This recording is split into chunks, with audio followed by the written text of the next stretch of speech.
সার্বভৌমত্ব নস্যাতের অপপ্রয়াস পিলখানা হত্যাকাণ্ড বললেন প্রধানমন্ত্রী। তদন্ত রিপোর্ট প্রকাশের আশ্বাস স্বরাষ্ট্রমন্ত্রীর। শহীদ সেনা কর্মকর্তাদের প্রতি রাষ্ট্রীয় শ্রদ্ধা। জুলাই গণ অভ্যুত্থানে হতাহতদের পরিবারগুলোর পুনর্বাসনের উদ্যোগ নিতে মুক্তিযুদ্ধ মন্ত্রণালয়কে তারেক রহমানের নির্দেশনা। বাংলাদেশ ব্যাংকের গভর্নরের পদ থেকে সরিয়ে দেওয়া হলো আহসান এইচ মনসুরকে। নিয়োগ পেলেন মোস্তাকুর রহমান। নিয়োগকে স্বাভাবিক প্রক্রিয়া বললেন অর্থমন্ত্রী। অমর একুশে গ্রন্থমেলা শুরু হচ্ছে আজ। উদ্বোধন করবেন প্রধানমন্ত্রী। নাশকতার আশঙ্কা দেখছে না পুলিশ।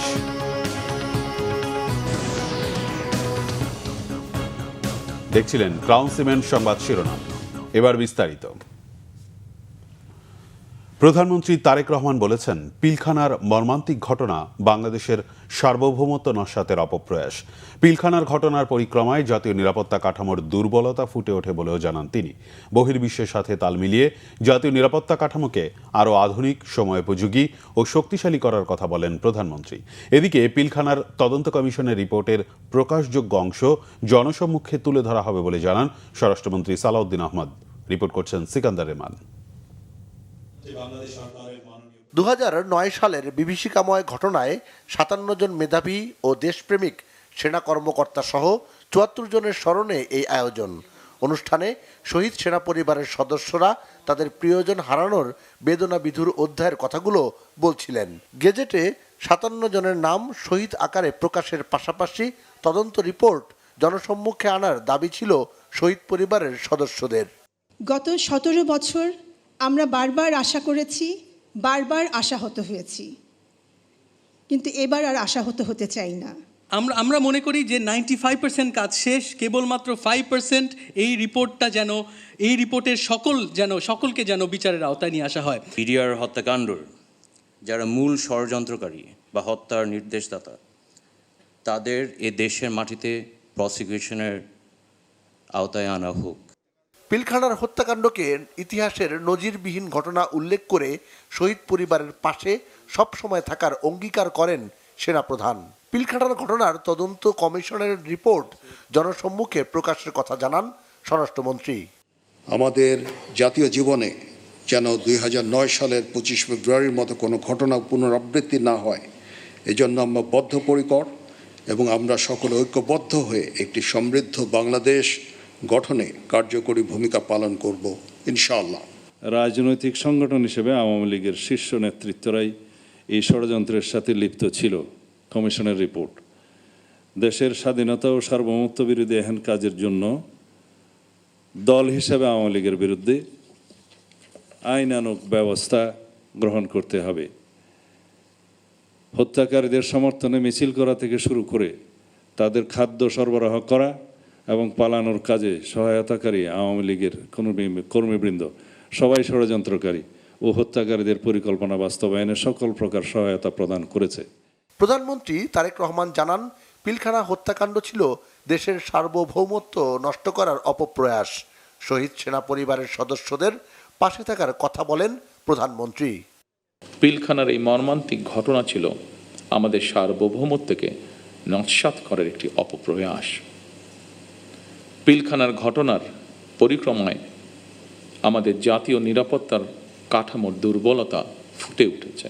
তাই বহির্বিশ্বের সাথে তাল মিলিয়ে জাতীয় নিরাপত্তার কাঠামোকে আরও আধুনিক, সময়োপযোগী এবং শক্তিশালী করা প্রয়োজন অবশ্যই, এবং এ লক্ষ্যেই আমাদের সরকার কাজ করবে ইনশাআল্লাহ। একই সাথে শহীদ পরিবারের সদস্যদের কল্যাণে তাদের সন্তানদের শিক্ষা, চিকিৎসা ও পুনর্বাসনের জন্য দীর্ঘমেয়াদী সুরক্ষা ব্যবস্থা গড়ে তোলার প্রতিশ্রুতি আমরা এরই মধ্যে ব্যক্ত করেছি।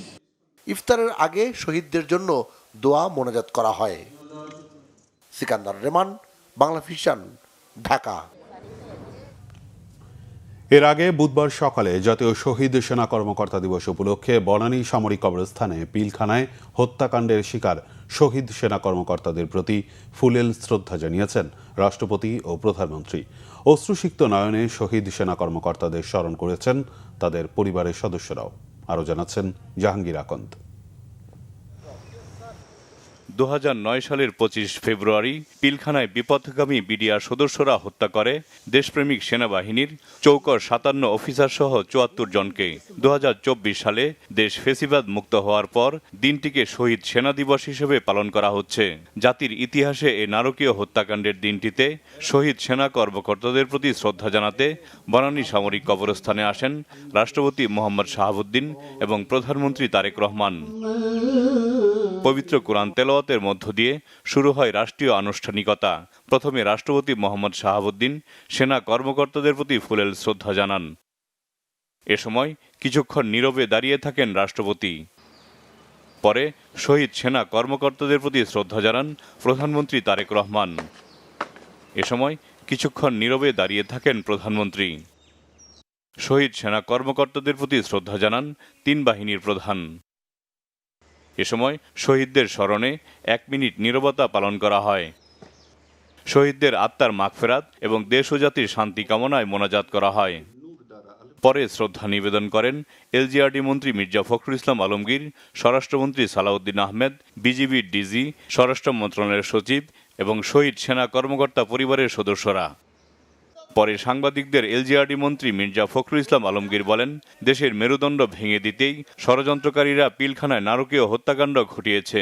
চৌকস 57 জন সেনা কর্মকর্তাকে হত্যা করে বাংলাদেশ সেনাবাহিনীর যে মনোবল এবং একই সঙ্গে বাংলাদেশের যে মনোবল সেটাকে ভেঙে দেওয়ার জন্য একটা গভীর চক্রান্ত হয়েছিল। আল্লাহর অশেষ রহমতে বাংলাদেশের জনগণ তাদের স্বাধীনতার সার্বভৌমত্বকে রক্ষা করবার জন্যে এবং একই সঙ্গে গণতন্ত্রকে রক্ষা করার জন্য তারা ঘুরে দাঁড়িয়েছে। স্বরাষ্ট্রমন্ত্রী সালাউদ্দিন আহমেদ জানান, বিডিআর হত্যাকাণ্ডের বিচার নিশ্চিতে কাজ করছে সরকার। গত অন্তর্বর্তীকালীন সরকারের সময়ে একটা স্বাধীন জাতীয় তদন্ত কমিশন গঠন করা হয়। ইন্টারিম গভর্নমেন্টের সময় এই রিপোর্ট তারা হাতে পেয়েছে। সেই রিপোর্ট বাস্তবায়নের জন্য তেমন কোনো পদক্ষেপ নেওয়া হয়নি। এই রিপোর্টটা পুরো না দেখেই কিছু কথা বলেছি যেগুলো আজকে সংশোধন করতে চাই। আমরা নতুন করে কোনো তদন্ত কমিশন করব না। তাতে যে সমস্ত সুপারিশমালা এসছে সেই সুপারিশমালার অনেকগুলো বাস্তবায়নাধীন, আর বিচারাধীন যে মামলাগুলো আছে কিছু আপিল পর্যায়ে আছে, কিছু অ্যাপিলেট ডিভিশনও হয়তো আছে। এই জুডিশিয়াল প্রসেসটা সমাপ্ত করা হবে। আর অন্যান্য যে সমস্ত রিকমেন্ডেশনস আছে এগুলো আমরা ধাপে ধাপে বাস্তবায়ন করব ইনশাআল্লাহ। কথা বলেন শহীদ সেনা কর্মকর্তা পরিবারের সদস্যরাও। আমরা তো চাই যে সুষ্ঠু নিরপেক্ষ একটা বিচার। হ্যাঁ, আমরা 17 বছর ধরে আমার বাবা মাকে বর্বরভাবে মেরে ফেলা হইল। তো আমাদের তো 57 পরিবারের পৃথিবীটাই ধ্বংস হয়ে গেছে। বিচার তো চাইলে কি বিচার করে, বিচার তো করে না। সবচেয়ে আমাদের বড় যেটা দুঃখ আর কি, আমরা আজ পর্যন্ত জানতে পারি না আমার ছেলের মারছে কে। রাষ্ট্রীয় আনুষ্ঠানিকতা শেষে শহীদ সেনা কর্মকর্তাদের কবরের পাশে দাঁড়িয়ে অশ্রুসিক্ত নয়নে কবর জিয়ারত করেন তাদের পরিবারের সদস্যরা। শহীদ সেনা কর্মকর্তা পরিবারের সদস্যরা বলছেন, পিলখানা হত্যাকাণ্ডের পেছনে যেসব কুশীল অপরাধ জড়িত রয়েছে তাদেরকে চিহ্নিত করে বিচারের আওতায় আনতে হবে এবং যেসব মামলা চলমান রয়েছে তা দ্রুত শেষ করে দোষীদের শাস্তি নিশ্চিত করতে হবে। জাহাঙ্গীর আকন্দ, বাংলা ভিশন, বনানী সামরিক কবরস্থান, ঢাকা। বুধবার সকালে বনানী কবরস্থানে শহীদ সেনা সদস্যদের কবর জিয়ারত করেন জামাত ইসলামের আমির ডক্টর শফিকুর রহমান। এরপর তিনি সাংবাদিকদের বলেন, পিলখানা হত্যাকাণ্ডে তৎকালীন ক্ষমতাসীনরা জড়িত ছিল। বর্তমান সরকারকে এই হত্যাকাণ্ডের বিচার করার তাগিদ দেন জামাত আমির। তিনি বলেন, 57 জন চৌকস দেশপ্রেমিক সেনা সদস্যদের পরিকল্পিতভাবে হত্যা করা হয়েছে। 2টি তদন্ত রিপোর্ট আলোর মুখ দেখেনি। তৎকালীন ক্ষমতাসীনরা এই হত্যাকাণ্ডের মূলে ছিল বলেই জাতির সামনে রিপোর্ট আসতে দেয়নি অভিযোগ করেন ডক্টর শফিকুর রহমান। বলেন, অন্তর্বর্তী সরকারের তদন্ত কমিটির রিপোর্টও জাতির সামনে আসেনি। নেপথ্যের কারিগর যারা ছিল, পরিকল্পনাকারী ছিল, ষড়যন্ত্রকারী ছিল, যারা তাদেরকে উৎসাহ জুগিয়েছে এবং যারা এই হত্যাকাণ্ড সংগঠিত করেছে, আমরা মনে করি তারা সকলেই সমানভাবে দোষী। এদের সবাইকে অবশ্যই বিচারের আওতায় আনতে হবে। যদি এই সরকার বিচারের আওতায় আনতে পারে তাহলে এই জাতির কিছু দায় মুক্তি হবে, দায় মোচন হবে। যদি এই সরকার না আনতে পারে তাহলে এটা সরকারের চরম ব্যর্থতা হিসেবে পরিগণিত হবে।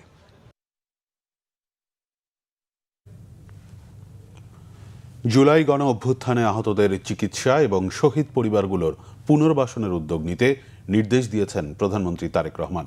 প্রধানমন্ত্রীর সঙ্গে সাক্ষাৎ শেষে কথা জানিয়েছেন মুক্তিযুদ্ধ বিষয়ক প্রতিমন্ত্রী ইশরাক হোসেন। বুধবার সচিবালয়ে প্রধানমন্ত্রীর সঙ্গে দেখা করেন মুক্তিযুদ্ধ বিষয়ক মন্ত্রী ও প্রতিমন্ত্রী। পরে প্রতিমন্ত্রী বলেন, বিএনপির পরিচয় থাকায় অনেক জুলাই যোদ্ধাকে বিগত আমলে তালিকায় অন্তর্ভুক্ত করা হয়নি। এতে তারা সব রকম সাহায্য সহযোগিতা থেকে বঞ্চিত হয়েছে। জানান, বাদ পড়াদের দ্রুত তালিকা অন্তর্ভুক্ত করতে নির্দেশনা দিয়েছেন প্রধানমন্ত্রী। কোনো রাজনৈতিক বিবেচনায় যেন কেউ তালিকা থেকে বাদ না পড়ে সে বিষয়টি নিশ্চিত করা হবে বলেও জানান ইশরাক হোসেন। এখানে কিছু বঞ্চিত পরিবাররা রয়েছে যাদেরকে বিগত সময় বিএনপি দলীয় পরিচয় দেখে তাদেরকে বিভিন্ন যে পুনর্বাসনের যে সহায়তা সেগুলো প্রদান করা হয় নাই সঠিকভাবে। তো সেগুলো আমরা দেখছি, খতিয়ে দেখছি। আমাদের কাছে কোনো রাজনৈতিক দলীয় পরিচয় বিবেচনাধীন হবে না। যারাই আহত, যারাই শহীদ, যারাই বিগত এই আন্দোলনে তাদের আত্মত্যাগ করেছেন তাদেরকে পুনর্বাসন করা, তাদের চিকিৎসা নিশ্চিত করা এবং শহীদ পরিবারদের পুনর্বাসন করা, তাদের যে প্রাপ্য ভাতা এগুলো যাতে সঠিকভাবে তারা পায় সেটি নিশ্চিত করার জন্য আমরা কাজ করে যাব। নির্বাচনে ইঞ্জিনিয়ারিং করে ইলেকট্রিসিটি বন্ধ করে নয়ছয় করা হয়েছে বলে অভিযোগ করেছেন জামায়াতে ইসলামীর আমির ও সংসদে বিরোধী দলীয় নেতা ডক্টর শফিকুর রহমান। সংখ্যাগরিষ্ঠ ভোট পেয়ে বিএনপি ক্ষমতায় আসেনি বলেও মন্তব্য করেন তিনি। বুধবার ইব্রাহিমপুরের মণিপুর উচ্চ বিদ্যালয়ে ইফতার পূর্ব আলোচনা সভায় এ মন্তব্য করেন জামায়াত ইসলামের আমির ডক্টর শফিকুর রহমান। গণভোটে ৬৯% হ্যাঁ ভোট প্রমাণ করে মানুষ পরিবর্তন চায়। ত্রয়োদশ নির্বাচন নিয়ে অভিযোগ করে বলেন, এবার দেশের বহু জায়গায় কেন্দ্রগুলোতে জামায়াতের এজেন্টদের বের করে দেওয়া হয়েছে। রক্তক্ষয় হবে দেখে কেন্দ্র ছেড়েছেন জামায়াতের কর্মীরা। তবে আগামীতে জীবনের বিনিময়ে হলেও মানুষের ভোটের অধিকার রক্ষায় দাঁড়িয়ে যাওয়ার কথাও জানান তিনি। এ সময় জনগণকে সাথে নিয়ে এলাকায় চাঁদাবাজি প্রতিরোধ করার আহ্বান জানান শফিকুর রহমান। তারা যদি 100% ভোট পেয়ে নির্বাচিত হয়ে যান তখনও তাদেরকে আমরা অভিনন্দন জানাবো।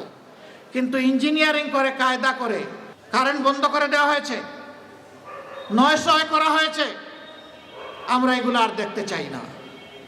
দেশের বহু জায়গায় গায়ের জোর খাটিয়ে আমাদের এজেন্টদেরকে বের করে দেওয়া হয়েছে। আমাদের এজেন্টরা রক্তের বিনিময়ে ভোট চায় নাই, এই জন্য তারা ছেড়ে দিয়ে চলে গেছে। আগামীতে মানুষের ভোটের অধিকারের পক্ষে জীবনের বিনিময়ে হলে আমরা দাঁড়িয়ে যাব ইনশাআল্লাহ। ডক্টর আহসান এইচ মনসুরকে সরিয়ে দেওয়া হয়েছে বাংলাদেশ ব্যাংকের গভর্নরের পদ থেকে। কেন্দ্রীয় ব্যাংকের প্রধান হিসেবে নিয়োগ পেয়েছেন মোস্তাকুর রহমান। বুধবার বিকেলে এ সংক্রান্ত প্রজ্ঞাপন জারি করে অর্থ মন্ত্রণালয়। একে স্বাভাবিক প্রক্রিয়া বললেন অর্থমন্ত্রী আমির খসরু মাহমুদ চৌধুরী। এর আগে বাংলাদেশ ব্যাংক চত্বরে বিক্ষোভ করেন কর্মকর্তা কর্মচারীরা। বিদায়ী গভর্নর জানান, একীভূত হওয়া 5 ব্যাংক আগের মালিকদের কাছে ফিরিয়ে দিতে ষড়যন্ত্র করছে কুচক্রী মহল। মহিবুল্লাহ মহিবের রিপোর্টে বিস্তারিত। আপনারা যদি সে আচরণ করেন। বুধবার সকাল থেকেই উত্তাল বাংলাদেশ ব্যাংক। কয়েকজন কর্মকর্তাকে শোকজ ও বদলির প্রতিবাদে গভর্নরের বিরুদ্ধে প্রতিবাদ সভা করেন বাংলাদেশ ব্যাংকের সর্বস্তরের কর্মকর্তারা। উত্তপ্ত পরিস্থিতির মধ্যেই কঠোর নিরাপত্তায় বাংলাদেশ ব্যাংকে প্রবেশ করেন ডক্টর আহসান এইচ মনসুর। ডাকেন জরুরি সংবাদ সম্মেলন। নিজের অবস্থান ব্যাখ্যা করে গভর্নর বলেন, একীভূত ব্যাংকগুলোকে আগের মালিকদের কাছে ফিরিয়ে দিতে ষড়যন্ত্র করছেন কয়েকজন কর্মকর্তা। আমি তো ব্যাংককে উদ্ধার করছি, এখনো চেষ্টা করে যাচ্ছি এই ব্যাংকগুলোকে ইনশাল্লাহ আমরা শক্তিশালী একটা অবস্থানে নিয়ে যাব। কিন্তু এই কুচক্রী মহল এরা চাচ্ছে এটা ব্যর্থ হোক। এরা চাচ্ছে এটা ব্যর্থ হয়ে গেলে আবার পূর্বের মালিকদের কাছে এই ব্যাংকগুলোকে ফেরত দিতে পারবে এবং তারা লুট করবে এবং সরকারের টাকাটাও তারা সুন্দরভাবে তারা পকেটে পেয়ে যাবে। এরই মধ্যে গুঞ্জন ওঠে আহসান এইচ মনসুরকে সরিয়ে নতুন গভর্নর নিয়োগ দিয়েছে অর্থ মন্ত্রণালয়। এমন খবরে বাংলাদেশ ব্যাংক ছাড়েন তিনি। সব গুঞ্জন সত্যি করে বিকেলে আহসান এইচ মনসুরের অবশিষ্ট মেয়াদ বাতিল করে নতুন গভর্নর নিয়োগ দেয় সরকার। গভর্নর পদে মোস্তাকুর রহমানকে 4 বছরের জন্য নিয়োগ দিয়ে প্রজ্ঞাপন জারি করে অর্থ মন্ত্রণালয়। বিবেচনাতে কিছু নয়, একটা সরকার, নতুন সরকার এসছে, নতুন সরকারের প্রায়োরিটিস আছে। স্বাভাবিকভাবে তো পরিবর্তন খালি বাংলাদেশ ব্যাংকে তো হয়নি, পরিবর্তন তো অনেক জায়গায় হচ্ছে এবং এটা তো হতেই থাকবে। নতুন সরকারের যে প্রোগ্রাম আছে, প্রেফারেন্স আছে, যে চিন্তা আছে, ভাবনা আছে, সবগুলোর সাথে মিলিয়ে এগুলো বাস্তবায়নের জন্য যেখানে যেখানে প্রয়োজন সেখানে তো পরিবর্তন হবে। শুধু বাংলাদেশ ব্যাংকে পরিবর্তন হয়নি, এটা অনেক জায়গায় পরিবর্তন হয়েছে এবং প্রয়োজন বোধে আরো অনেক জায়গায় পরিবর্তন হতে থাকবে, খুবই স্বাভাবিক এটা। এদিকে গভর্নরের উপদেষ্টা আহসান উল্লাহকে মব করে কেন্দ্রীয় ব্যাংক থেকে তাড়িয়ে দেন আন্দোলনকারী কর্মকর্তারা। মুহিবুল্লাহ মুহিব, বাংলা ভিশন, ঢাকা। অমর একুশে গ্রন্থমেলা শুরু হচ্ছে আজ। উদ্বোধন করবেন প্রধানমন্ত্রী তারেক রহমান। এবার বইমেলা কেন্দ্র করে কোনো ধরনের নাশকতার তথ্য নেই বলে জানিয়েছে পুলিশ। অমর একুশে বইমেলা 2026 উপলক্ষে ঢাকা মহানগর পুলিশের নিরাপত্তা ব্যবস্থা নিয়ে এক প্রেস ব্রিফিংয়ে একথা জানিয়েছেন অতিরিক্ত পুলিশ কমিশনার মোহাম্মদ সরওয়ার। বইমেলায় নিরাপত্তা নিশ্চিতে কয়েক স্তরের ব্যবস্থা গ্রহণ করা হয়েছে। মব সৃষ্টি করে কোনো ধরনের বিশৃঙ্খলা করার সুযোগ নেই। বইমেলার ভেতরে ও বাইরে পর্যাপ্ত সংখ্যক পুলিশ সাদা পোশাকে ও ইউনিফর্মের দায়িত্বে নিয়োজিত থাকবে। সিসিটিভি ক্যামেরার মাধ্যমে মেলার ভেতরে ও চারপাশ সার্বক্ষণিক পর্যবেক্ষণ করা হবে। নিশ্ছিদ্র নিরাপত্তা প্রদানে থাকবে ওয়াচ টাওয়ার, ফায়ার টেন্ডার এবং প্রাথমিক চিকিৎসার পর্যাপ্ত ব্যবস্থা রাখা হবে। ধর্মীয়ভাবে স্পর্শকাতর বইমেলায় যাতে না আসে সেদিকে নজর রাখা হবে বলে জানিয়েছে পুলিশ। মেলা প্রাঙ্গণে স্থাপিত পুলিশ কন্ট্রোল রুম থেকে 24 ঘন্টা পুলিশ কর্তৃক গৃহীত নিরাপত্তা ব্যবস্থা সার্বক্ষণিক মনিটরিং করা হবে। কন্ট্রোল রুমেও রাতে ঊর্ধ্বতন কর্মকর্তাগণ উপস্থিত থেকে নিরাপত্তা ব্যবস্থা তদারকি করবেন। বইমেলার সার্বিক নিরাপত্তায় থাকবে পর্যাপ্ত সংখ্যক পুলিশ সদস্য। রাজধানীর মোহাম্মদপুর বেড়িবাঁধ এলাকায় আবারও বেপরোয়া চাঁদাবাজ সন্ত্রাসীরা। কিলার বাদলের ইশারায় চলা এই চক্রটি মোহাম্মদপুরের কয়েকটি পয়েন্ট থেকে মাদক কারবার ও চাঁদাবাজিতে মাসে তোলে কোটি টাকারও বেশি। মাদক ব্যবসা ও চাঁদাবাজি বন্ধে পুলিশ সতর্ক অবস্থানের দাবি করলেও মাঠের চিত্র একেবারেই ভিন্ন। প্রায়ই এ চক্রের হাতে নাজেহাল হচ্ছে মানুষ। রিপোর্ট ফজলে রাব্বির। ঘড়ির কাঁটায় রাত 10:20। রাজধানীর মোহাম্মদপুর বছিলা এলাকার একটি সিসিটিভি ফুটেজে দেখা যায় বোরখা পরা কয়েকজন যুবক দেশীয় অস্ত্র হাতে দৌড়াচ্ছে। এর কয়েক মিনিট আগে বৈষম্যবিরোধী আন্দোলনের অন্যতম সমন্বয়ক ইব্রাহিম খলিলকে কুপিয়ে জখম করে তারা। পরে গুরুতর আহত অবস্থায় তাকে হাসপাতালে ভর্তি করা হয়। ওই হামলার নেতৃত্ব দেয়া রাব্বি স্থায়ীভাবে পরিচিত জাওরা রাব্বি নামে। এর আগে গেল 21 ফেব্রুয়ারির একটি ফুটেজে দেখা যায় দিনে দুপুরে মোহাম্মদপুরের 3 রাস্তার মোড়ে শ্রমিক নেতা রাসেল ও মামুনের ওপর নির্মম হামলা চালায় দুর্বৃত্তরা। মূলত সিএনজি স্ট্যান্ড থেকে চাঁদা তুলতে বাধা দেওয়ার কারণেই এই হামলা। হাউজিং এর ভিতরে স্পোর্ট হিরোনের স্পোর্ট যুব সমাজ বন্ধ করার জন্য আমরা ববিহাট জাতের পক্ষের থেকে শ্রমিক দলের থেকে স্পোর্ট বন্ধ করে দিয়েছিলাম। স্পোর্টটা বন্ধ করে দিয়েছি, চাঁদা চুদা বন্ধ করে দিয়েছি। এর মধ্যে 5 থেকে 7 জন লোক আইসা এলোপাতালি বড় বড় ছুরি দেওয়া কোপানো শুরু করছে। তো মোল্লা কাউসার, ক্লিয়ার বাদল, গিরেজ সোহেল, এরপরে কালা ফারুক, এরা হলো বাদল, ক্লিয়ার বাদলের লোক। মা একজনই সব, এটা আপনার ক্লিয়ার বাদল। হ্যাঁ, সব নিয়ন্ত্রণ ওনার, মোহাম্মদপুরে সব নিয়ন্ত্রণ ওনারই। ওনার নিয়ন্ত্রণ ছাড়া কিছুই চলে না, সব পুরা। হ্যাঁ, ওনার নিয়ন্ত্রণ নেই। আপনি ওখানে কিছু করতে হলে ওনার নিয়ন্ত্রণ ছাড়া করতে পারবে না, কেউ ছাড়া কিছু করতে পারবে না। একটা বিল্ডিং নিতে গেলেও তার নিয়ন্ত্রণ লাগবে, চাঁদা দিতে হবে। স্থানীয়রা বলছেন দূরে থেকে এসব হামলার নেতৃত্ব দেয় কিলার বাদল, যার ডানহাত হিসেবে আছে মোল্লা কাউসার ও গ্যারেজ সোহেল। মোহাম্মদপুর এলাকার বিভিন্ন দোকানপাট ও স্ট্যান্ড থেকে চাঁদা তোলায় তাদের পেশা। বাধা দিলেই চালানো হয় হামলা।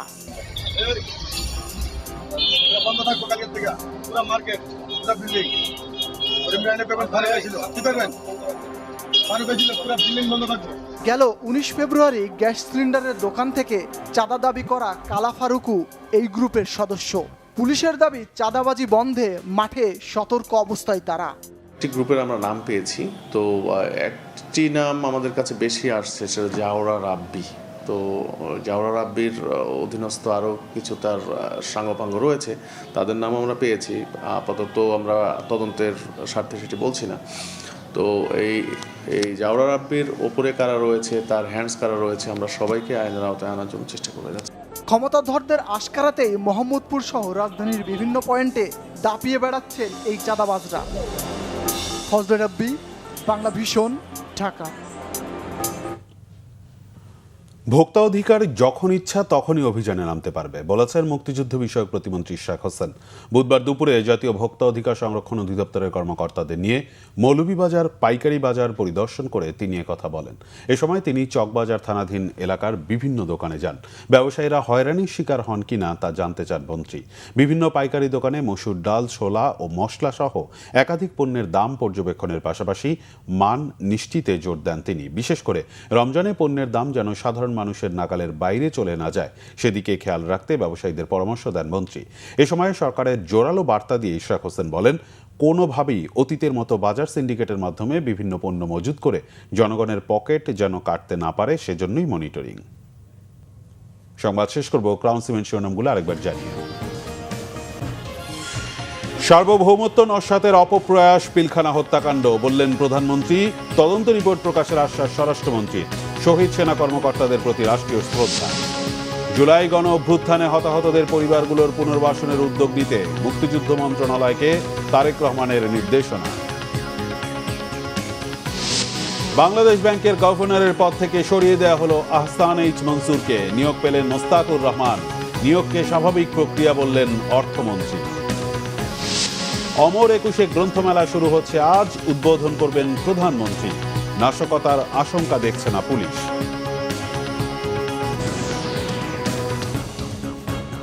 এই ছিল এখনকার মতো। পরের সংবাদ সকাল 10টা। এর আগে 9টায় রয়েছে নিউজ টপ 10 দেখার আমন্ত্রণ রইল। এছাড়া বাংলাভিশন সংবাদ ও সংবাদ সংশ্লিষ্ট অনুষ্ঠান দেখতে ভিজিট করুন www.bvnews24.com ও facebook.com/banglavishnnews এবং সাবস্ক্রাইব করুন youtube.com/banglavishnnews। ধন্যবাদ।